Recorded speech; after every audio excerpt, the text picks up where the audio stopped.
¿Sí? Esperamos unos minutos. Recién salen de la otra clase. ¿Sí? ¿Empezamos? Ya, empezamos. La clase ahora que nos han designado es síndrome doloroso. Vamos a ver un poco hablar de dolor fundamentalmente, ¿ya? El dolor, como ustedes están viendo en todas sus sedes, es un síntoma importante que está prácticamente todos los días, los pacientes llegan por algún problema de dolor. Es un síntoma fundamentalmente, ¿no? Están viendo signos también, por ejemplo, la ictericia es un signo. La disnea, ¿qué cosa es? ¿Signo o síntoma? ¿Ah? Síntoma. ¿Qué cosa es? ¿Todos están de acuerdo que es síntoma? Es a ambos. Ambos. Es un signo y un síntoma. Signo cuando yo lo veo fundamentalmente en el paciente que está en la cama, en la cama del paciente yo lo encuentro jadeando ahí, respirando de esta manera, ¿no? Y entonces lo estoy objetivando. Entonces, en ese caso es un signo. Síntoma cuando el paciente llega al consultorio y me dice, doctor, camino 3 cuadras, 4 cuadras y me canso. O subo a la escalera a 2 pisos y me canso. En ese caso es un síntoma, porque el paciente me lo está refiriendo. Pero llega el paciente a la consulta, está sentado, no jadea nada. Su frecuencia respiratoria está normal. En ese caso es un síntoma. Signo porque yo el paciente, como le digo, está en la cama y lo veo que está jadeando el respirar. Entonces en ese caso es un signo. Entonces la disnea es un signo y síntoma a la vez. Es mixto. En cambio el dolor fundamentalmente es un síntoma. Entonces la tarea en medicina consiste en promover estilos de vida saludables para prevenir enfermedades, recuperar la salud y sobre todo aliviar el sufrimiento, ¿no? En este caso, ¿no? La tarea de medicina, en caso de que el paciente tenga algún dolor, tenemos que aliviar ese sufrimiento, ¿no es cierto? El dolor es una señal de enfermedad que pone al organismo en estado de alerta. Nos está informando que algo anda mal en algún órgano, algún tejido, ¿no? Frente a una situación que le está produciendo un daño. Una vía de entrada del sistema nervioso que informa de agresión. Paciente que viene con dolor, entonces un síntoma, y me está informando que algo anda mal en un órgano o en un tejido. Entonces, ¿cómo lo definimos dolor? La sensación desagradable que se localiza en alguna parte del cuerpo ante un proceso que irrumpe, destruye tejidos, se puede manifestar como una punzada, los diferentes tipos de dolor. Punzada, tipo opresivo, tipo desgarro, tipo ardor, tipo cólico. Y causar una reacción emocional de miedo, desagrado o repulsión. Como siempre ustedes han dicho, cada signo y cada síntoma tienen que preguntar sus características. Yo no pongo en la historia, paciente presenta dolor de cabeza o cefalea y nada más. Tengo que poner sus características. Tengo que ver la intensidad. Le digo al paciente que haga una escala de 1 al 10 y le digo de 1 al 10 en cuánto está el dolor, le puede decir 10. Si tiene un paciente con infarto de miocardio, es un dolor intensísimo. O puede ser un dolor de mediana intensidad, 5, 4, 3, dependiendo del dolor. Y cada paciente tiene un diferente umbral para el dolor. Hay pacientes que toleran mucho el dolor, estoicos, como le dicen a esos pacientes, ¿no? Y para otros tienen un umbral muy bajo. Y para ellos un pequeño dolor lo intensifican demasiado.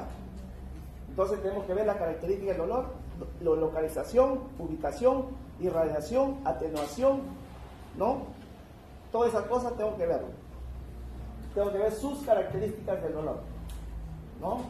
En este caso, por ejemplo, he puesto un dolor, han dicho la característica, a qué se parece, tipo punzada de costado, tipo opresivo, tipo desgarrante, tipo ardor. Ardor, por ejemplo, cuando hay gastritis, el paciente lo va a referir como un ardor.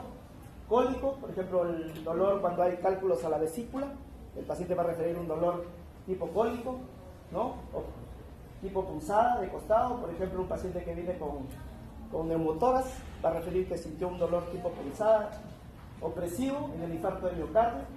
Son las características que siempre tengo que preguntar al paciente cómo compara el dolor, para nosotros ubicar el órgano que está afectado.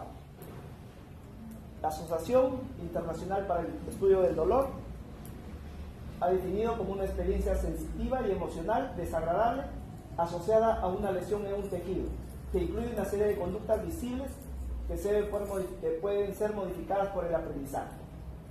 Entonces es una experiencia sensitiva y emocional bastante desagradable, que me está informando de una lesión de un tejido y sería una conductas visibles, que puede ser la fasis. En la fasis el paciente viene con una cara, cuando hay dolor intenso, está fruncido el ceño, ¿no? Mostrando bien las arrugas a nivel de la frente, los ojos un poco cerrados, ¿no? Puede ser un poco, por ejemplo, viene con un cálculo al riñón, el paciente no tiene una posición antálgica definida, el paciente se sienta, se para, se tira al suelo, se echa, es un dolor que es intenso, que no tiene una posición antálgica. Por ejemplo, en la pancreatitis de repente el dolor es intenso muchas veces, pero el dolor de repente se atenúa colocándose una curvatura del dorso, ¿no? Se encorva hacia adelante y el dolor un poco se atenúa, pero en este caso en algunos pacientes el dolor no disminuye ni se modifica por una posición antálgica. Son las conductas visibles que vemos en el paciente que viene con dolor y pueden ser modificadas por el aprendizaje. El dolor moderado e intenso se acompaña de ansiedad y de la necesidad de suprimirlo, ¿no? El paciente llega a ustedes para que supriman ese tipo de dolor que le causa tanto malestar. Propiedades que ilustran la dualidad del dolor es las sensaciones como emociones, ¿no? Tanto sensaciones como emociones. Los estímulos causantes son denominados noxas y son detectados por receptores sensoriales llamados nociceptores. Son los estímulos que son noxas, y esas noxas son detectadas por nociceptores sensoriales. Los nociceptores vamos a ver que lo encontramos en todo el organismo, más extensamente localizados a nivel del periósteo, pared arterial, dientes, superficie articular, articulaciones, bóveda craneal. Son los nociceptores que se encuentran en todo el organismo, pero más extensamente localizados en esos lugares. El dolor causado por lesiones similares varía considerablemente en circunstancias diversas en distintas personas. Como le decía, hay algunas de ellas que lo pueden tolerar estoicamente, como se llama, pacientes estoicos, otras personas que son poco tolerantes al dolor, y al igual estímulo doloroso, ellos tienen, el estímulo es más intenso y adoptan posturas más diferentes, ¿no?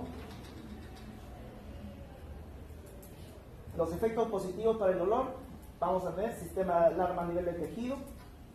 Por ejemplo, un infarto de miocardio, vamos a tener, al no llegar sangre, al no llegar oxígeno a la estructura del miocardio, el miocardio va a trabajar en anaerobiosis y eso va a producir ácido láctico, y ese ácido láctico va a estimular a las terminaciones nerviosas de ese nivel, y de esa manera llega al sistema nervioso central produciendo un dolor intenso. Entonces es la alarma tisular, inhibiendo la movilización en el caso de traumas, un paciente que viene con fractura de cúbito radio, ¿no? La posición más para él lo que más alivia es generalmente una estructura inmovilizando el miembro, ¿no es cierto? Inmovilización de la movilización. ¿Cuáles son los efectos negativos? Me origina estragos físicos y emocionales en el paciente que viene con dolor.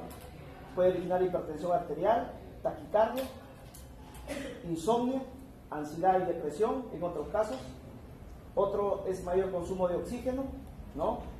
Descompensación de la enfermedad coronaria, constipación a nivel del aparato digestivo, puede originar náuseas, vómitos, a nivel del aparato respiratorio, las atelectasias, retención de secreciones e incluso una neumonía. Y factor de riesgo muchas veces para trombosis venosa profunda, a nivel de miembros inferiores habitualmente. Por lesión repetitiva o persistente, hay error en el procesamiento del estímulo que puede desencadenar dolor sin presencia de estímulo nocivo, y eso se llama alodinia.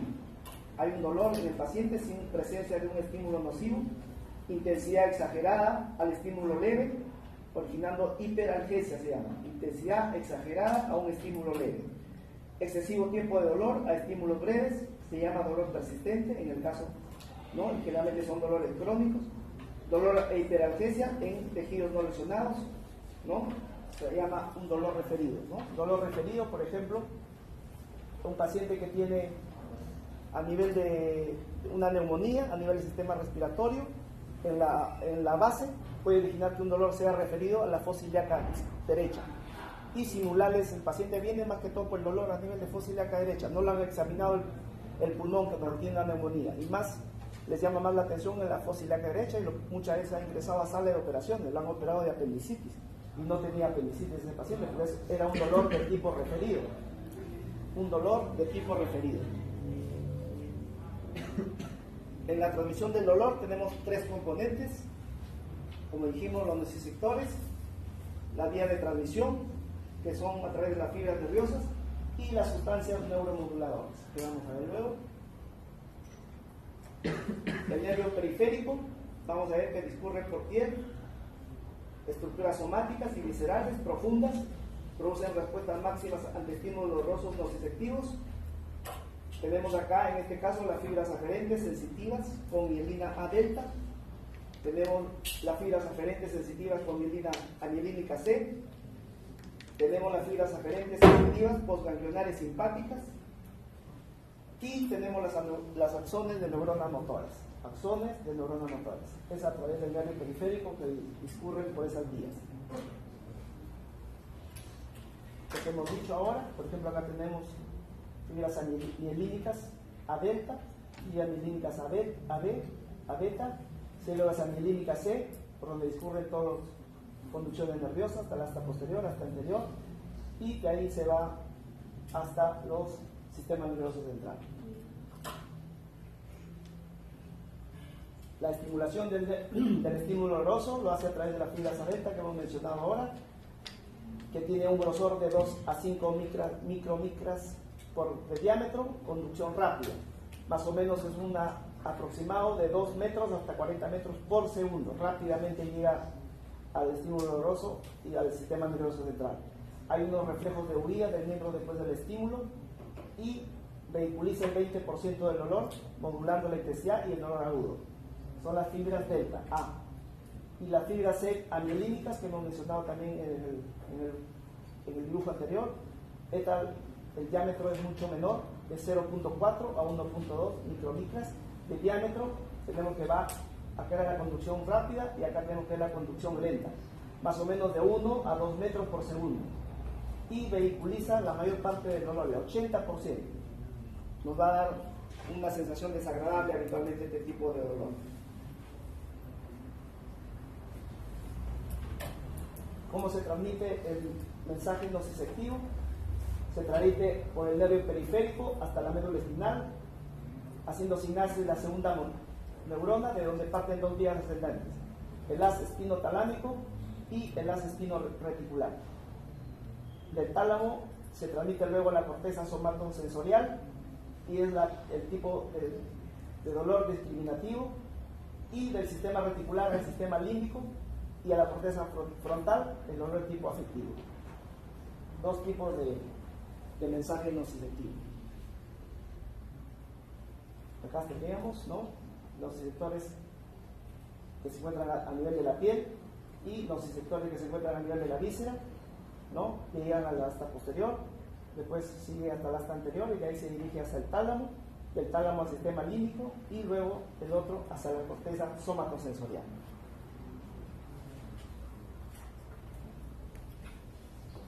El dolor agudo, consecuencia inmediata de la actividad de nociceptores, ¿no?, que son a través de noxa química, mecánica o térmica, la función de protección biológica y escasos síntomas psicológicos que originan este tipo de dolor. Función protectora biológica, más que todo. El dolor agudo produce respuesta simpática de excitación y estrés, ¿no? Vamos a tener ¿qué tipo? Taquicardia a nivel del sistema simpático, que estimula al corazón y origina taquicardia. Hay vasoconstricción de los vasos sanguíneos, originando incremento de la presión arterial. A nivel del ojo, dilatación pupilar, midriasis y hipercortisolemia. A nivel de la corteza de la suprarrenal, originando aumento del cortisol plasmático. El dolor crónico no posee una función protectora, fundamentalmente, A diferencia del agudo, es persistente, se perpetúa en el tiempo después de una lesión e incluso en ausencia de ella. Suele ser refractario al tratamiento y se asocia a importantes síntomas fundamentalmente psicológicos. El dolor crónico. El umbral o resistencia al dolor va disminuyendo cuando el dolor es crónico. Cada vez se hace de menor intensidad, produciendo una situación de hiperalgesia. Un pequeño estímulo doloroso, hay un dolor en esa, porque el umbral o resistencia disminuye progresivamente. El dolor somático a nivel de piel, músculo, articulación, ligamento y hueso, está localizado. Estos son los nociceptores a nivel de piel, músculo, articulación, ligamento y hueso. Está localizado, circunscrito a la zona dañada, origina sensaciones claras y precisas. El dolor somático. El dolor visceral, en cambio, es producido por una lesión que afecta órganos internos, ¿no? Dígase corazón, dígase hígado, dígase vesícula, páncreas, etc. Dolor visceral. El dolor, según su fisiopatología, entonces tenemos dolor nociceptivo, consecuencia de una lesión somática o visceral. Es un dolor donde hay proceso inflamatorio a estímulo químico, térmico o mecánico en los nociceptores. Dolor neuropático resulta de una lesión y alteración en la transmisión de información nociceptiva a nivel del sistema nervioso central o sistema nervioso periférico. Es el dolor neuropático y lo caracteriza la presencia de alodinia que dijimos al comienzo. Acá tenemos un tipo de dolor neuropático, periférico y central. A nivel periférico, neuralgia postherpética.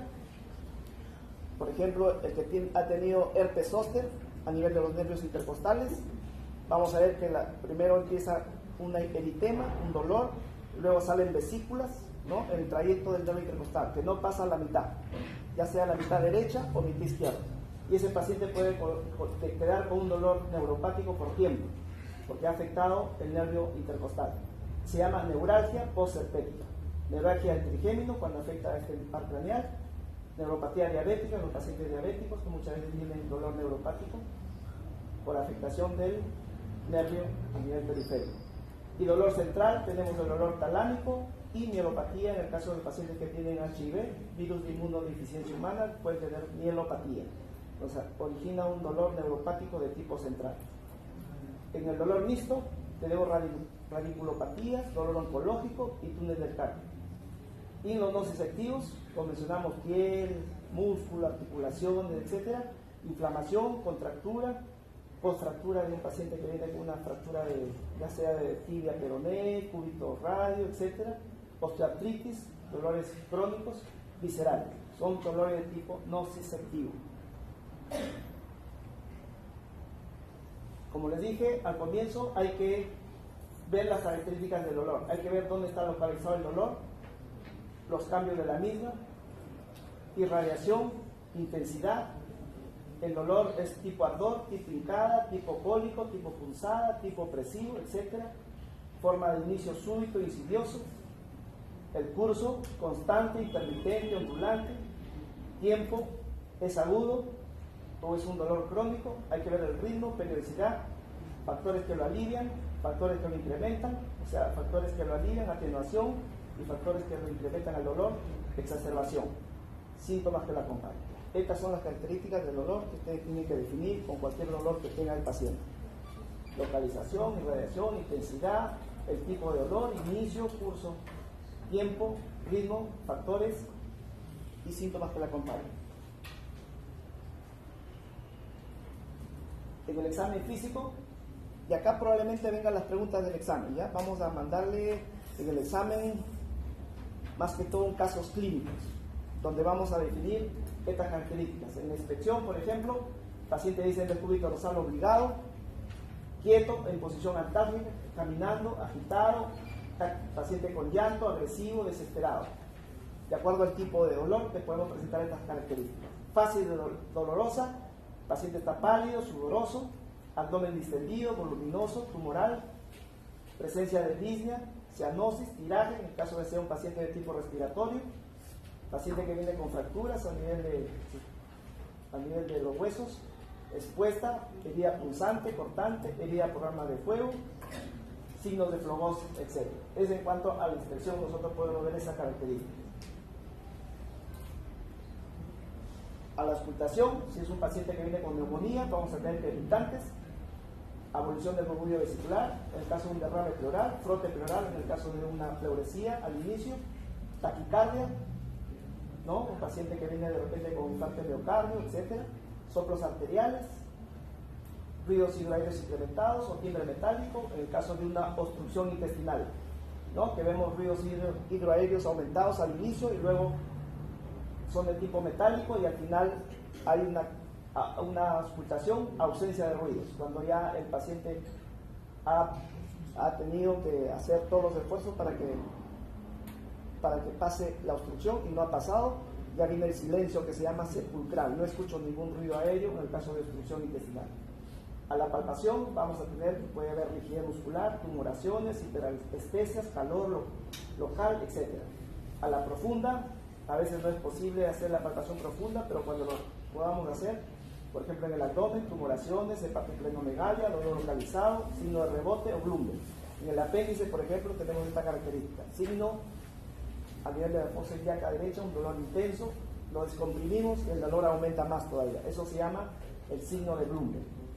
Percusión, timpanismo, en el caso de que tenga un neumotórax hipertensivo, puede escuchar que en lugar de tener la sonoridad normal, puede tener un timpanismo a la percusión. Matidez, en el caso de derrame, neumonía, signo de Damero. El signo de Damero lo vemos en las ascitis.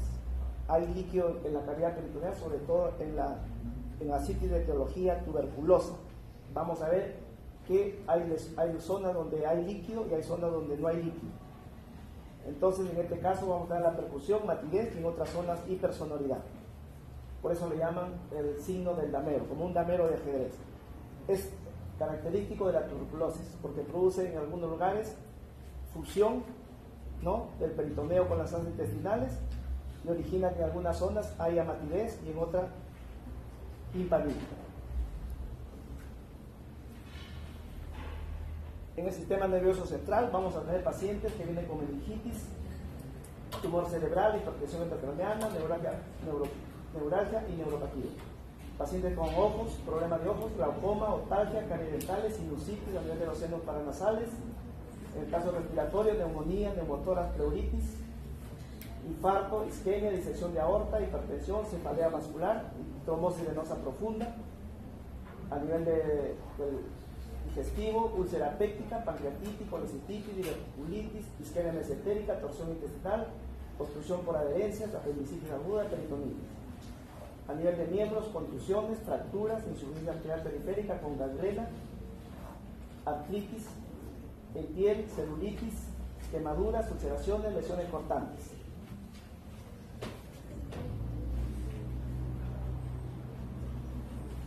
Bueno, eso es más o menos lo que hemos dado de la clase, pero la pregunta, como le digo, vamos a hacerla más o menos lo que puede venir en la teoría, en el examen teórico.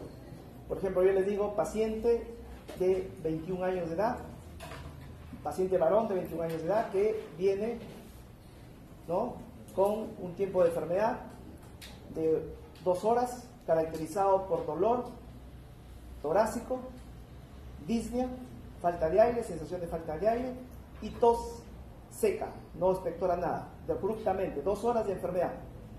Y luego le tenemos que al examen físico, en inspección, vamos a ver que no hay mayor cosa. En la palpación, vamos a ver que la ampliación disminuida, las vibraciones vocales completamente disminuidas, abolidas, percusión, hipersonoridad, y a la auscultación voy a tener que el murmullo vesicular está abolido. ¿Qué diagnóstico? Ustedes van a tener que poner el diagnóstico abajo. A ver, con los datos que le he dado, ¿qué pensarían ustedes? Un tiempo de enfermedad bastante corta, 2 horas, es algo agudo, caracterizado, les dije, por dolor, disnea, tos seca. Y al examen hemos dicho que el murmullo vesicular está disminuido, abolido. A la percusión, timpanismo. ¿Qué diagnóstico plantearían ustedes? derrame pleural. El derrame pleural, a la percusión que tengo, matidez, no tengo timpanitis. Porque el agua origina que usted haga y origine matidez. Bronquitis caracteriza por tos con expectoración, en este caso es tos seca. Neumonía tendría crepitante de la auscultación, que no les he dicho acá que tiene crepitantes. ¿Qué? ¿Por ahí dijeron algo? Neumotoras, claro. El neumotoras es una enfermedad en que el inicio es brusco. Dolor, el paciente se agacha, falta de aire, ¿no?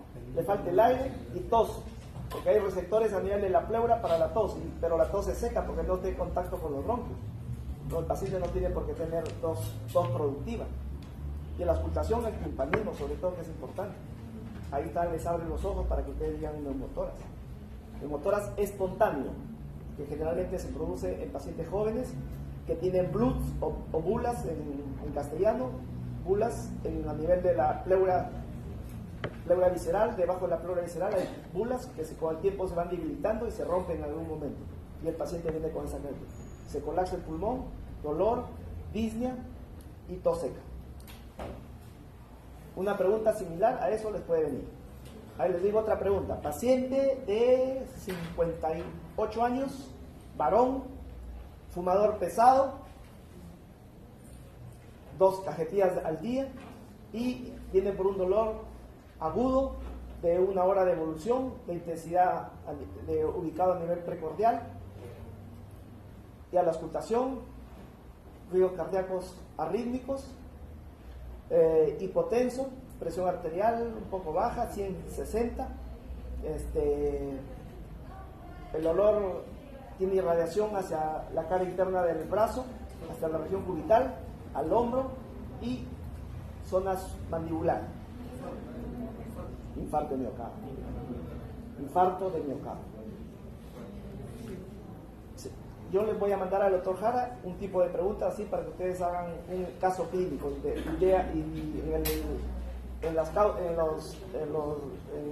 donde ustedes van a marcar si es cuál es la verdadera. Yo voy a marcar ahí, ustedes van a tener que decidir cuál es la verdadera. Después, ¿qué otra pregunta les puedo venir? A ver, un paciente de 30 años de edad acude por un dolor de inicio brusco, ubicado en la región dorsal, cara lateral, que se irradia hacia el ombligo